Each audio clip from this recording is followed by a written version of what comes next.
with your regional radio forecast.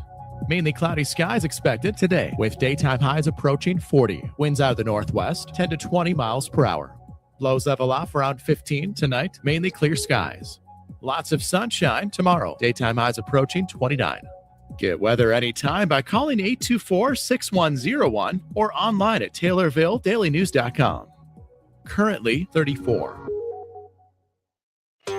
WTIM.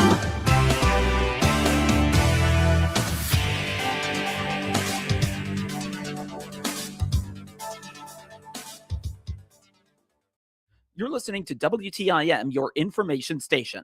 Time now for your expanded local news. I'm Reed Kamai. The Sangamon County Sheriff's Office has arrested a Springfield man following a child sexual abuse material investigation. Sheriff's investigators say the case began January 14th and involved coordination with the Illinois Attorney General's office and the Sangamon County State's Attorney's office. As a result of that investigation, an arrest warrant was issued for 35-year-old Ryan Atkinson of North Walnut Street Road. Atkinson is charged with 3 counts of child pornography, a Class X felony, along with 3 counts of unauthorized video recording, a Class 3 felony. Authorities say Atkinson was taken into custody at his residence Thursday morning around 8:20 and was transported to the Sangamon County Jail, where he is awaiting arraignment and a detention hearing.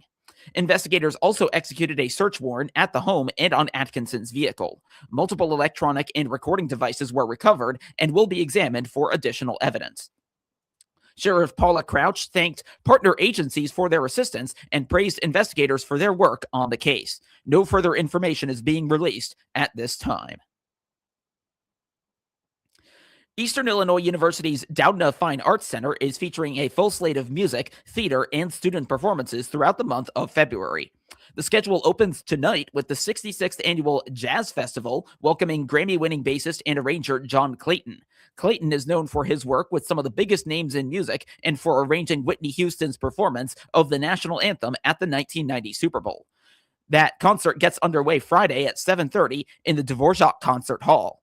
Valentine's Day brings Eagle Mania to the Doudna on Saturday, February 14th, Valentine's Day, of course. The nationally recognized tribute band recreates the sound of the Eagles and will perform many of the group's greatest hits, along with select solo works. The show begins at 7:30. EIU students take the spotlight Tuesday, February 17th with a singer-songwriter showcase in the Black Box Theater. The free concert features original music written and performed by EIU students. The Wind Symphony and Faculty Showcase follows Thursday, February 19th, featuring a collaborative performance by students and faculty, while the Eastern Symphony Orchestra performs Friday, February 20th. Choral music highlights the weekend on Sunday, February 22nd, as EIU's choral ensembles perform in the concert hall. Jazz returns Tuesday, February 24th, with the EIU Jazz Combos performing classic standards and original student compositions. That concert is free and open to the public. The month wraps up with the musical Bright Star, running February 27th and 28th, and March 6th and 7th, with Sunday matinee performances on March 1st and 8th. The show features music by Steve Martin and Eddie Brickell and tells a story of love and redemption set in the American South.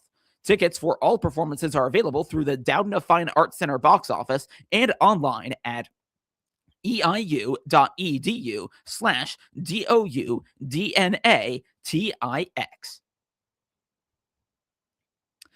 Lincoln Land Community College will recognize African American History Month throughout February with a lineup of public events focused on history and Black culture. This year's theme, A Century Strong, Black History Lives On, marks 100 years since historian Dr. Carter G. Woodson launched the first organized observance of Black history in 1926. LLCC's programming highlights the lasting influence African Americans have had on culture, food, art, and social change, both nationally and in central Illinois. All events are free and open to the public.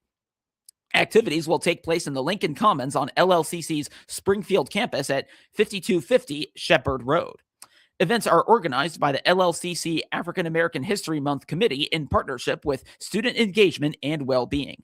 In addition to public programming, LLCC students will have access to other activities throughout the month that focus on self-care, reflection, and understanding the influence of African American history in the region. A lunch and learn is scheduled for Tuesday, February 17th from 11:30 a.m. to 1 p.m. Local director and playwright Tim Crawford will discuss the creation of his play Outraged: Terror in Springfield 1908, which examines the Springfield race riots and their national impact. The month concludes Wednesday, February 25th with Creative Contributions Open Mic Night from 5:30 to 7:30 in the evening. Students are invited to perform music, poetry, spoken word, or participate as audience members. Find out more information at llcc.edu. With the Seattle Seahawks and New England Patriots set to meet on Sunday to decide the destination of the Lombardi Trophy, local businesses are set to take advantage. Places like supermarkets, meat processors, butchers, bars, restaurants, gas stations, and convenience stores stand to benefit greatly. It's also a mere part of how businesses look to tourism, and in particular within small towns, to gain an edge.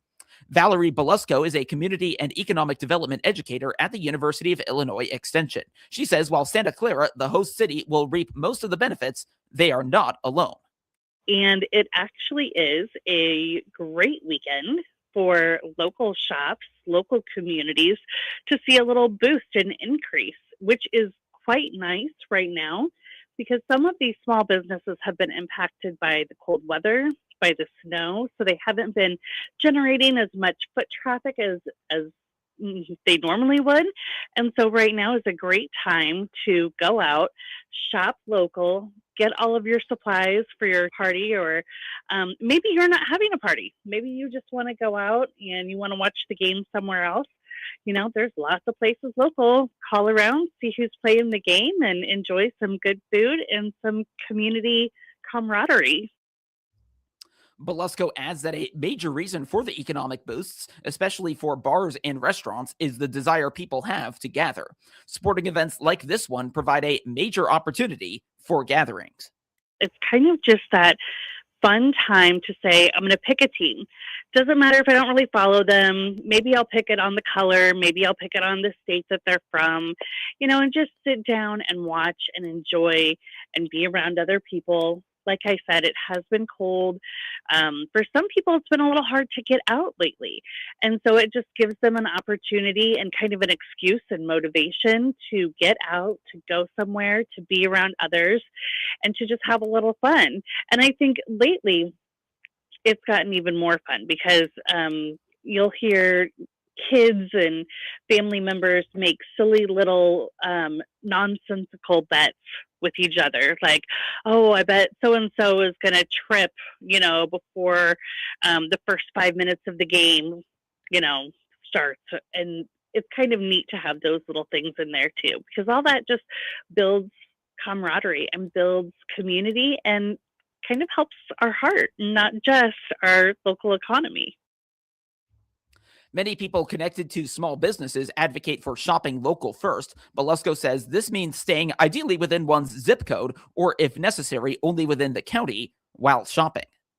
So order from your local pizza shops, even ordering at chain stores, that's okay as long as you're still shopping local. So if it's, a local Domino's or something like that, that's okay because you're still getting those tax dollars to kind of go back through locally.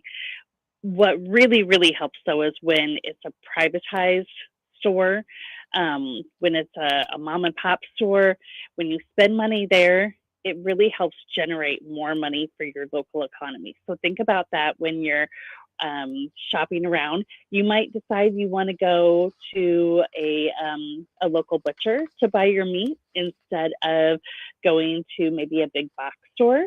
I know a lot of us like to grill. I don't know if we'll still be snow covered by then. We'll have to see. But we like to grill. We like to have those crock pots going. We like to have all sorts of meats and sauces. And thinking local is definitely a great way to help support your economy, support your community, and celebrate. The way businesses handle events like that of Sunday is similar to their overall hospitality strategies. This is how tourist destinations in small towns like those in central Illinois bring in their money, and it adds to the value in doing business locally.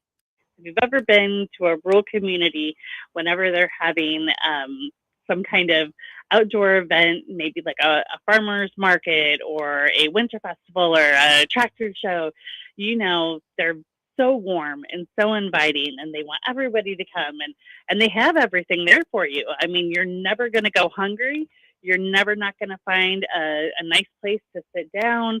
You're almost always going to get to hear great music. It's just really, really wonderful. And so right now, the Super Bowl is essentially just like a giant reminder that people want to gather. And when they gather, they're willing to spend money. And what's great for small communities is events create energy, they create connection, and it's just a great way to help support local businesses through events and through small town hospitality. More information on the University of Illinois Extension is available at extension.illinois.edu. Valerie Belusco appeared as a guest on the WTIM Morning Show. And this portion of the WTIM, or of the expanded local news, that's what it is sponsored by Taylorville Community Credit Union. Looking to save more and stress less? This is Will Perkins. At Taylorville Community Credit Union, we're here to help you build a stronger financial future with great loan and deposit rates, convenient locations, and service from people you know and trust. We're member-owned, member-focused, and proud to serve anyone who lives or works in Christian, Montgomery, or Shelby counties. Discover the credit union difference. TCCU is your partner in financial success. Member NCUA. Sean Hayes is in his 12th year as an athletic director within the Central A&M School District. That time frame includes his time at the middle school. While at Central A&M, coaches of tenures both long and short have come and gone, and new co-ops have been formed. Hayes says he uses his past experience as a coach to provide helpful tips to the current coaches he oversees. I'll tell you what, the first year that I did this, I missed coaching so bad that I didn't understand what it took to be an athletic director, that I had to be more hands-off because I wanted to be so hands-on. But now that I've done it for a while, I understand more. I get to see how a coach coaches, and if he needs any help or if I have any advice for him, then I went from being the young kid now to being the old kid, and I can give advice if they want it. When I did my first interview, it was all brand new to me, and now that I've done it for a while, you're exactly right. I mean, I know what to expect. I know the questions that need to be asked, and I'm better now than I was, when I first started. Like most other high school athletic directors, Hayes is looking well ahead to the next school year. He has begun coordinating officials for home events and other important logistics. Yeah, usually in September and October, I'm hiring officials for next year. So I've completed the big majority of referees for next year already, and now it's just getting ready for budget for 26-27. So I'm going to start working on that here in the next month or two, getting ready for next year. But as an athletic director, you always have to look the year in advance. And so right now, even though we are presently playing really well in basketball in both boys and girls, I have to see what we're getting ready for football and for volleyball and those sports in the fall already. Speaking of next year, Central A&M's football co-op arrangement with Okaw Valley runs for one more season. Hayes says the extra personnel helped the program immensely last fall. I'll be the first one to tell you I'm not a co-op person. I want to do things for ourselves, but it came to the point where we just don't. When I started in 1998, we had 365 kids, and we're down to 202. So we just do not have the kids to fill a lot of the teams that we have, and especially right now football. And so when the Okaw Valley came to us and said, "Hey, we're interested," we sat down. I've known Brooks Inman, the athletic director at Okaw Valley, for years, and it just kind of clicked. And our kids really got along well. It's something that I look forward to seeing, Matt Schoaf and Brooks come to our games, and they really are a part of the football program. And I just can't say enough how well it went. More information on Central A&M High School is available at the school district's website, camraiders.com. Sean Hayes appeared as a guest on the WTIM Morning Show as part of the WTIM High School Road Tours visit to Central A&M. A cheese factory in Northwest Illinois is expanding. Savancia Cheese USA will add a production line at its facility in Lena, which will create 50 new full-time positions while retaining 125 existing jobs, and that's according to Illinois Department of Commerce and Economic Opportunity Director Kristen Richards.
Savencia Cheese USA, a subsidiary of the French company Savencia SA, acquired its Cobb Lena facility in 1987.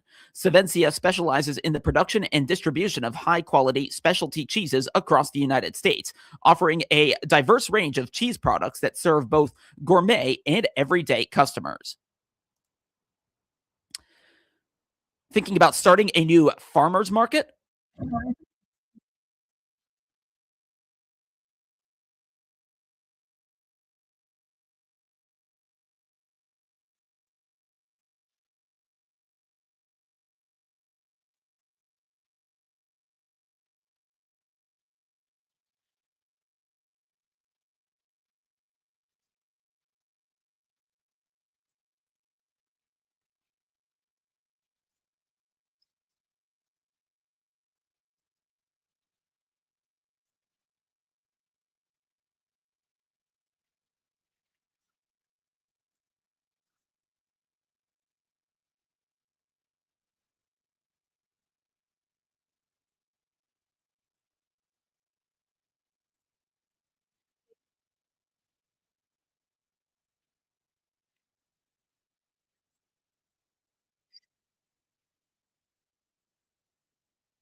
Jeannie Maxwell is with the Illinois Farmers Market Association. Now to obituaries, which can be found at TaylorvilleDailyNews.com. 87-year-old Patricia Jane Kutch of Taylorville died on Wednesday. Visitation is this coming Friday from 10 till 11 at McClure Funeral Home in Taylorville. A memorial service will immediately follow. Interment will be at Oak Hill Cemetery. Funeral arrangements are being handled by McClure Funeral Home in Taylorville. 75-year-old Rebecca Arkebauer of Palmer died on Sunday. Visitation is today from 9 till noon at Perfetti and Asali Funeral Home in Morrisonville. The funeral service will immediately follow. Burial will be at Morrisonville Cemetery. Funeral arrangements are being handled by Perfetti and Asali Funeral Home in Morrisonville. 81-year-old Edith Louise Moore of Mount Auburn died on Saturday. A memorial service is this coming Friday at noon at Mount Auburn Community Center. Funeral arrangements are being handled by Sutton Memorial Home in Taylorville. 67-year-old Terry L. Trulock of Taylorville died January 28th. Visitation is tomorrow from 10 till noon at Sutton Memorial Home in Taylorville. The funeral service will immediately follow. Burial will be at Oak Hill Cemetery. Funeral arrangements are being handled by Sutton Memorial Home in Taylorville. And 88-year-old Sona Beavers of Taylorville died January 16th. A memorial mass will take place on March 6th at 10 at St. Mary's Catholic Church in Taylorville. Interment will be at Green Hill Cemetery. Funeral arrangements are being handled by McClure Funeral Home and cremation services in Taylorville. Get local news anytime at TaylorvilleDailyNews.com and every hour as well right here on WTIM, your only local news radio. It is currently 34 degrees outside. We're expecting increasing clouds today and a high near 40, breezy with a north-northwest wind between 14 and 20 miles per hour. This is Blaine Cornwell with Prairie State Insurance. Running a commercial business today can be extremely complex with rising variable costs and labor shortages. Let us simplify your insurance decisions. With Auto Owners Insurance, they have several commercial packages